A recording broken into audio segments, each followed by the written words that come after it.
Would I be the a-hole if I sign away the right to my kids?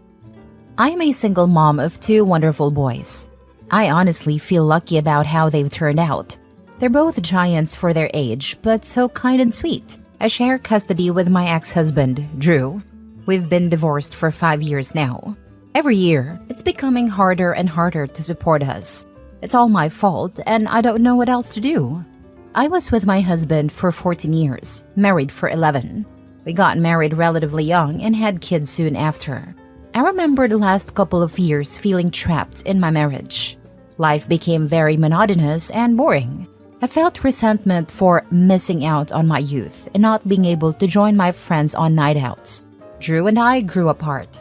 We neglected us, or maybe I neglected him, and he stopped trying. Who knows, but it certainly wasn't exciting. All these feelings built up in me until one day I told him I wanted a divorce. I couldn't imagine living another month like that, let alone the rest of our lives. He pleaded for us to try to work it out, maybe go away somewhere. But once I said it out loud, I felt like I had a purpose. Once he realized there was no going back, he said we should split amicably. I'm not proud of the way I acted back then. I got a lawyer and went through with it. In the end, we split the assets, including the proceeds from the sale of the house, evenly and shared custody of the kids, just like he offered. I got child support, only $19 more per month than he initially offered. No alimony, and a pile of attorney's fees.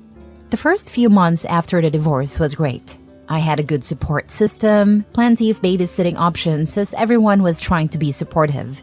Friends took me out, keeping my mind off things and helping me make up for lost time. But after a while, the help dried up. Everyone became busy with their own problems. It was much harder to make ends meet on a single income. The apartment I rented was a big downgrade from our house. I was tired all the time.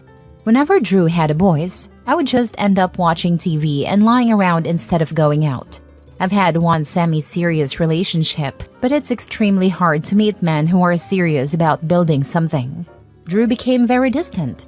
I've heard of co-parenting situations where exes get along great. Not Drew.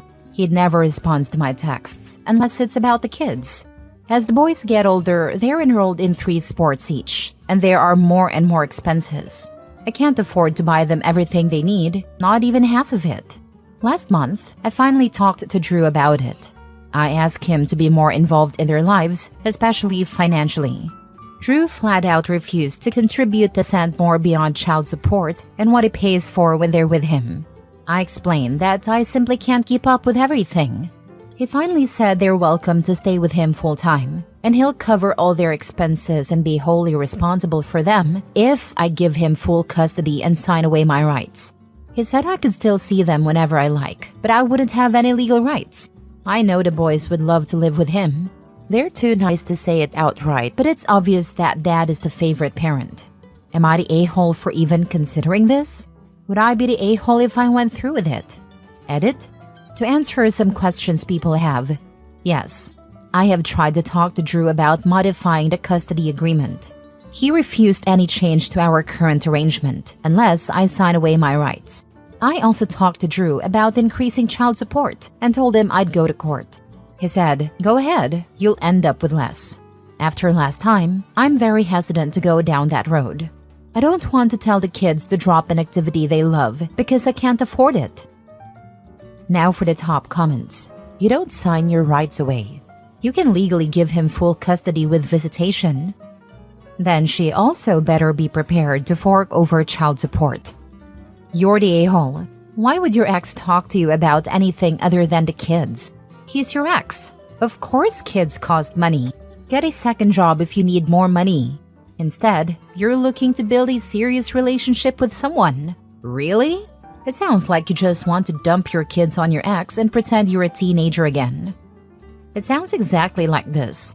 I realize that every situation is different, but if the dad pays half the expenses and child support and she still can't make ends meet, it sounds like she may not be working. In this situation, you have to find a source of income. Also, I agree she sounds like she wanted to relive her youth, but figured out she couldn't just go back in time and regrets it now. Why is she texting her ex about anything other than the kids? Sorry if this is harsh, OP, but you can make this work if you're able to get a job to supplement the support you're receiving. Even if it's difficult, it's easier than giving up your kids, or at least it should be. He only talks about the kids. What do you think co-parenting is? You chose to divorce him. You don't get to have him act as your husband just because you feel lonely. You need to get over yourself. And maybe you're right in thinking your kids will be better off with their father. I think this happened because OP lawyered up and played hardball, only to get a predictable amount of child support. It has made the ex resentful, and rightly so. I deal with someone at arm's length if they were unduly litigious with me. Yeah, sounds like Dad already punched the numbers into the state's website and thus offered her what the state would order. She instead got greedy and went to a lawyer in order to get more than what the state says she should get, as well as alimony. Lawyer knew they wouldn't get more, but happily went along in order to get billable hours. Next story. Am I the a-hole for calling off my wedding after my fiancé's surprise gift? So I, 30 female, have been engaged to my fiancé Mark, 32 male, for about a year, and we've been together for 3 years. I've always known Mark to be a bit unconventional. He's very creative and sometimes takes things a little too far in the name of surprise or excitement. Most of the time, I love his adventurous spirit, but this time, not so much. A couple of weeks ago, we had a small get-together with some close friends to celebrate our upcoming wedding. Mark mentioned he had a surprise for me, which I figured would be something sweet, like a heartfelt gift or maybe a romantic gesture. As the night went on, after a few drinks, Mark finally revealed his gift. He pulled out what looked like a box from a special jewelry store. My heart raced with excitement. I assumed it was a lovely bracelet or a special memento for our wedding day. But when he opened the box, I was absolutely stunned. Inside was a key to a house he had supposedly bought for us. I was taken aback because I had no idea he was even looking for a real estate. My first reaction was one of shock and confusion. I thought this was a huge decision that we should have discussed together. As I processed the moment, I realized the house wasn't just any house. It was a fixer-upper on the outskirts of town. While I understand that fixer-uppers can be a great investment, this particular house needed a ton of work, major renovations and repairs. Frankly, I had no desire to live there. Mark hadn't consulted me at all before making this purchase, and I felt blindsided. Normally, I would be overjoyed about investing in our future together, but the fact that he made such a significant commitment without involving me crushed me. I quietly took the key and told him we needed to talk. As we stepped outside, I expressed how hurt I felt that he had made such a big decision without discussing it with me first, and that it felt like a violation of trust. Mark got defensive and insisted that this was a wonderful surprise, a way for us to start our lives together. He said I was missing the bigger picture and that I should be excited about our future. Honestly, I just felt overwhelmed and confused. I told him I didn't think we were ready for this and that we should focus on our wedding first.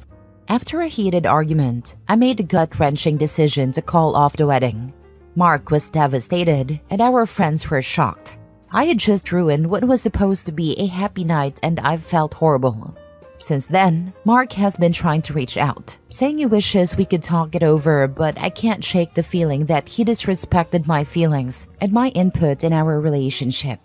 I've been reflecting on whether I overreacted. Am I the a-hole for calling off the wedding after a surprise gift? Not the a-hole. Making a major life decision without you isn't a good way to start a marriage. It also sets a precedent for the marriage. Not only is it a surprise house, it's a surprise fixer-upper. That's not even a gift, it's a job. I don't think anyone would assume their partner would want to be left out of such an important choice. And most likely, she wasn't on the title if he already purchased it, not the a-hole. That was my takeaway too. He buys it himself and it is not marital property.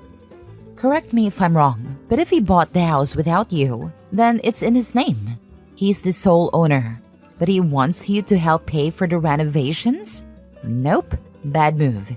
If the marriage fails, it's still his house, and you'll be left with nothing. Buying a surprise house before marriage? means it is his house. It's a classic tactic of manipulative partners to secure assets in their own name before marriage, then use their partner's contributions to improve those assets without giving them any ownership rights. Not the a-hole. Terrible judgment on Mark's part. But the real problem here was his response when you pointed out the obvious. He argued with you. The light bulb didn't go on for him that you don't make decisions like this without your partner.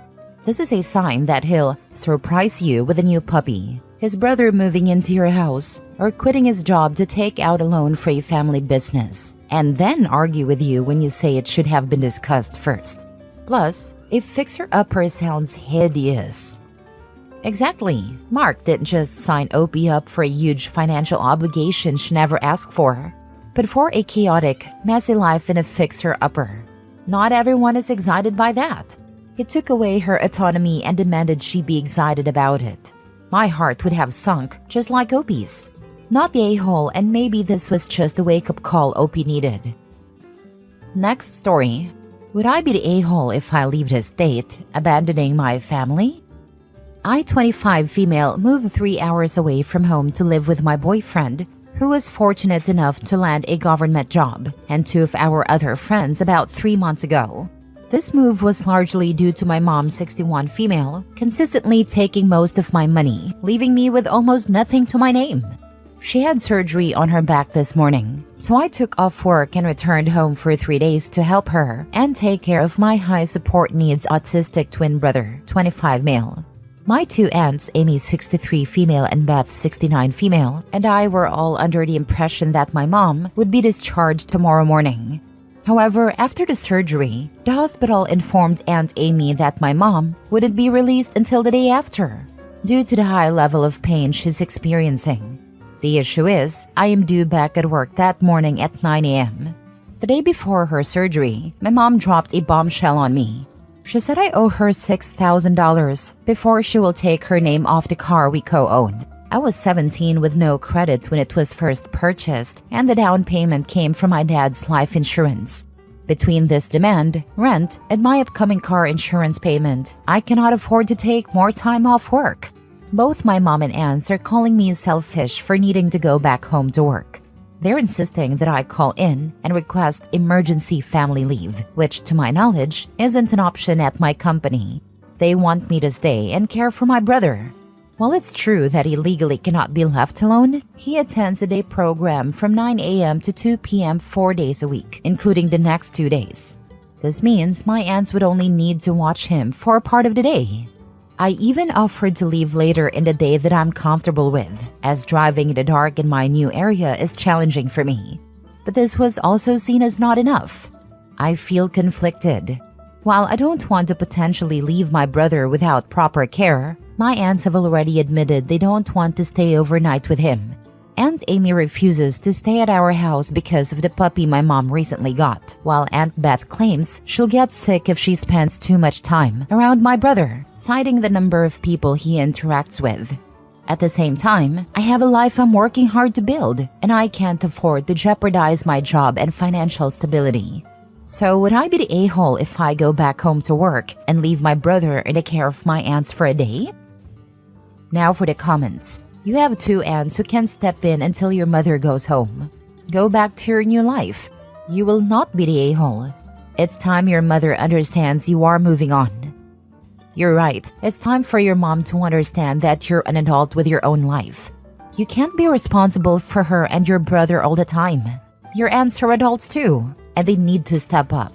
You're not abandoning your family. You're taking care of yourself. You've got a job, a life, and a future to build.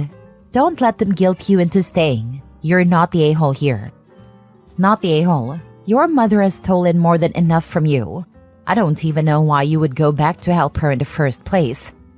Seriously, this sounds like a lifetime of nightmares and abuse. Cut her off. Give the car back. Make a break. I have obligations that I cannot and will not set aside. Mother is forcing me to pay back my car deposit and is holding it hostage until I do. And since she took the majority of my earnings when I lived with her, I have no savings. The money I earn pays my rent and bills. I will not be staying to help because I have a responsibility to myself first, and then to my roommates who rely on me to pay my share of rent. I will not be staying. There are two of you. Figure it out. Aunt Amy, the dog isn't that big of a deal. Deal with it. Aunt Beth, wear a mask if you're concerned about getting sick. Those are my suggestions. Then leave. Last story. Am I the a-hole for having another kid and not spending enough time with my daughter? I, 29 male, serve in the U.S. Air Force and currently live in the U.S., but my 7-year-old daughter lives in Switzerland with her mother. Her mother and I met when I was stationed there, and our daughter was born during that time. When my assignment ended, I had to return to the U.S., and we agreed that our daughter would stay in Switzerland, as her mother could provide a more stable environment. For the past 3 years, I've been in a relationship with my girlfriend, and we recently welcomed a baby boy, who is now 3 months old. While I'm thrilled about having another child, my daughter has been struggling with the changes. I visit my daughter a few times a year and video call her multiple times a week. We've always been close, but since I told her about the baby, she's been acting out. During our calls, she's distant and often refuses to talk about anything. When I visited Switzerland recently, she was cold, avoided spending time with me, and said things like, "You don't love me anymore," and "Your new baby is your real family now." Her mother has also told me that she's been misbehaving at school, getting into trouble, and becoming increasingly withdrawn. Her mother blames me for her behavior. She says our daughter feels abandoned and replaced by the baby, and that I was selfish for having another child when I already struggled to spend enough time with her. She argued that I should have focused on strengthening my bond with our daughter instead of starting a new family. I've tried to reassure my daughter that I'll love her just as much as ever. During my visits, I've spent one-on-one time with her and try to make her feel special. I've also suggested bringing her to the US for an extended visit so she can see where I live and meet the baby on her terms. Her mother thinks this isn't enough and says our daughter needs more from me now, not later. Balancing everything has been incredibly hard. My Air Force duties are demanding, and while I've done my best to stay connected, I know it's not the same as being there in person. At the same time, I want to be present for my girlfriend and our baby, who also need me. Am I the a-hole for having another child and not being able to spend as much time with my daughter as she needs? This is complicated. You're not an a-hole for having another child, but your daughter is a child who misses having a full-time father. Seeing that her brother will have a full-time dad when she doesn't hurts her deeply. Ideally, you would live in the same country or city so you could be as present as possible. Annual visits and video calls can't replace the day-to-day presence of a parent. Honestly, I don't know what the solution is for your situation. Exactly. Kids internalize this so much. My guess is she doesn't see this as the situation being complicated because he can be a full-time dad, just not to her. Man, it sucks for the poor girl. My question is, why are there 2 kids and 0 commitments? It's like you have no clue that condoms exist. You knew you weren't going to stay in Switzerland, but you decided, hey, I'll just go have unprotected sex with anyone, and if she gets pregnant, then whatever. Now you're back in the States doing the same thing. Are you going to do the same thing at the next place that you are stationed at? You are most definitely an a-hole. Your daughter is 7, and you never thought about how having a part-time dad would affect her until now? You're the a-hole for not coming up with a real plan all this time, and for having another baby before resolving the issues with your first child.